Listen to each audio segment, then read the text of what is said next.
किसान सम्मान निधि, कौन कौन किसान है हाथ खड़े करो अपने यहाँ की खेती बाड़ी। ये किसान सम्मान निधि यशस्वी प्रधानमंत्री जोरदार अभिनंदन करो नरेंद्र मोदी जी का, जिनके माध्यम से ये राशि दिया है।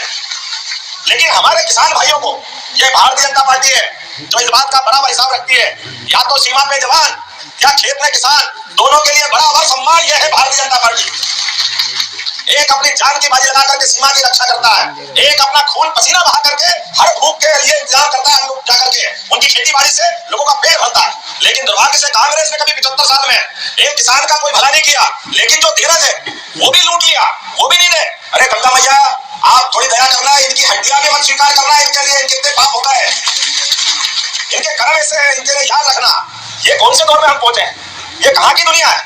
किसान सम्मान निधि, उज्ज्वला गैस कनेक्शन, और क्या बता रहे थे अशोक जी, हमारे गरीबों का अन्न। अरे बाप रे, ये तो हम तो उस संस्कृति के लोग हैं जो चींटी को भी आटा डाल के उसके भी पेट पालने के लिए हमारे हाथ से पुण्य लगता है। गाय को रोटी देके आनंद आता है, अपने घर में रोटी बने तो आखिरी रोटी कुत्ते काल भैरव के नाम पे भी करना पड़ता है। हमारे भगवान का भी अलग वाहन है उनका, वो ये हमारी संस्कृति है। 33 करोड़ देवी देवता हम गौ माता में मानते हैं, लेकिन ये ऐसे लोग हैं इनको गरीबों से भी लेना देना नहीं। इतने खराब लोग हैं कि गरीबों के कंट्रोल के ऊपर भी इनका कंट्रोल, इनकी बेईमानी का नाटक चल रहा है। कोई बात नहीं, एक एक करके सारे हिसाब रखते जाओ, आने वाले चुनाव वाले दिन सारा हिसाब चुकता कर लेना, कोई बाकी रहने वाला नहीं। जिस प्रकार का माहौल बना है, जैसी हवा चल रही है, अब हवा बता रही है आने वाले समय में समय की घड़ी किधर जा रही है। और मैं भगवान की दया से महाकाल की धरती से आता हूँ, और महाकाल का मतलब ही समय के देवता। तो समय अच्छा चल रहा है झारखंड का बुरा करने वाले अभी किसी लायक नहीं रहेंगे, ये पक्का है। किसी हालत में एक एक घर से एक एक वोट निकालना, किसी को मत छोड़ना, क्योंकि ये आपकी लड़ाई नहीं है, ये विकास की लड़ाई है। झारखंड में भगवान ने सब कुछ दिया, उन्हें कोई कसर बाकी नहीं दी। यहाँ पे खनिज संपदा तो ऐसी दी है कि पूरा देश एक तरफ और झारखंड एक तरफ। इतनी भगवान ने इस रत्न धरती माता ने आशीर्वाद दिया, लेकिन वो धरती माता को और भगवान को भी पता नहीं, उनको ये मालूम नहीं कहाँ अटक गया मामला, कि बीच में दाल भात में मुसलसल पैदा हो गए, ये बेईमानी का खाने वाले पैदा हो गए। और इतना खा रहे मुझे मालूम नहीं कि रोटी खाते के नोट खाते, जरा पूछ के आना भैया क्या खाते हैं। लेकिन ये गरीबों की हाय खा रहे हैं, ईमानदारों की हाय खा रहे हैं। और कबीरदास ने कहा है कि गरीबों की हाय से तो लोहा भी भस्म हो जाता है, आने वाला समय बताएगा इनको कि क्या हाल होने वाले। अब गरीबों का नेतृत्व करने के लिए दुनिया के सबसे बड़ी पार्टी के यशस्वी नेता श्रीमान नरेंद्र मोदी जी के नेतृत्व में पूरा देश, और देश तो क्या पूरी दुनिया जरा देखो नरेंद्र मोदी जी का नेतृत्व, उनका जलवा देखो। दुनिया के सबसे बड़े बड़े देश अगर पलक पावड़े बिछाकर किसी का इंतजार करते हैं, उस नेता का नाम है यशस्वी प्रधानमंत्री नरेंद्र मोदी। हमें इस बात पे गर्व है, जिनकी एक एक योजना गरीब का बच्चा भी डॉक्टर बने, वकील बने, इंजीनियर बने, खिलाड़ी बने, कोई वैज्ञानिक बने, जो वो सोचे वो सब होगा। लेकिन उसके पीछे लगातार वो अपनी मेहनत करते हैं, जिन्हें अपना खुद का घर नहीं बसाया, इस देश के लिए जी रहे हैं, 24 घंटे अहर्निश भारत माता की सेवा करने का संकल्प लेके चलते हैं।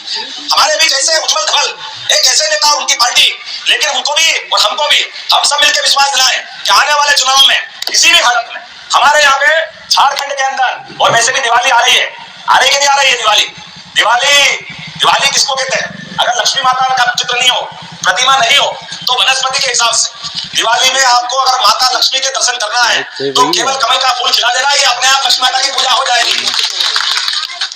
यही तो हमारी माता का आशीर्वाद है। इसलिए ये कटे पिटे हाथ वाले और पता नहीं कौन कौन उनके साथ वाले ये हमारे देवी देवताओं से भी नफरत करते। इसलिए भगवान राम भी मुस्कुरा रहे हैं, तो 75 साल आजादी के निकल गए, इनको भगवान राम में भी श्रद्धा नहीं थी, ये लगातार अंगे लगाते गए। अब आप बताओ, सरयू के किनारे दशरथ नंदन 4 भाइयों में भगवान श्री राम, दुनिया को मालूम कि भगवान राम का धाम कौन सा है, वो कहाँ के निवासी और राम राज्य में क्या क्या हुआ था। इतना सब होने के बाद भी ये सोरेन और इनके साथ वाले सभी लोग लगातार भगवान राम का विरोध करते रहे। ये कहते कहाँ के राम, कैसे राम, किसने देखे? अरे बाप रे, आपको अयोध्या के श्री राम के बारे में मालूम नहीं, आपको उनके पराक्रम के बारे में मालूम, आप महात्मा गांधी जी को बोलकर जिन्हें स्वाय राम और प्राण भी छूटे तो आखिरी में हे राम बोल के उन्हें मोक्ष पाया। लेकिन वोट के चक्कर में इन्होंने अपने सारे भाव भुला दिए, एक तरफ शस्त्र एक तरफ शास्त्र, दोनों लेके चलते, तब तो धर्म मार्ग कहलाता है। तो धर्म का क्या मतलब?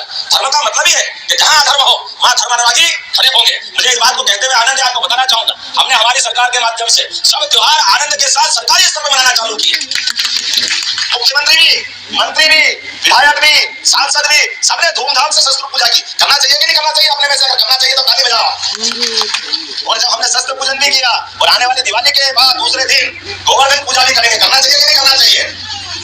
अरे हमारे यहाँ तो गोवर्धन ये हमारे गौ माता से भी जुड़ता है, और गौ माता में 33 करोड़ देवी देवता का वास भी होता है। और और दूध उत्पादन के साथ किसान की आय को बढ़ाने के लिए एक सक्षम साधन भी होता है। लेकिन ये सारी प्रक्रियाएं यहाँ झारखंड में दिखाई नहीं देती। अरे इतना बड़ा क्षेत्र है, इतने सारे क्षेत्र है, अरे जो गाय को पाले वो सब गोपाल गोपाल और कौन से होते, वो जो कृष्ण को माने वो सब गोपाल कृष्ण है कि नहीं है? बोलो गोपाल कृष्ण भगवान की। अरे रहीम रसखा इनने सबने भी कृष्ण भगवान को गाया। ये हमारी संस्कृति ताई रही की छो हरियाणा चचिया और छाछ में नाच नचा, ये किसने लिखा? ये हमारे सारे मुस्लिम बंधुओं के बड़े बड़े कवियों ने लिखा। लेकिन वो नहीं शर्माए, शर्माए कौन? जिनके वोट के भूखे हैं, ये जान करके हिंदू मुसलमान को लड़ाना चाहते हैं, क्योंकि इनका मन छोटा है, ये छोटे मन से बड़े नाटक करना चाहते हैं। इनके पाप के कारण से भारत का अतीत में भी बंटवारा हुआ था, उसके जवाबदार अगर कोई है तो कांग्रेस पार्टी। लेकिन आज के दौर में यशस्वी प्रधानमंत्री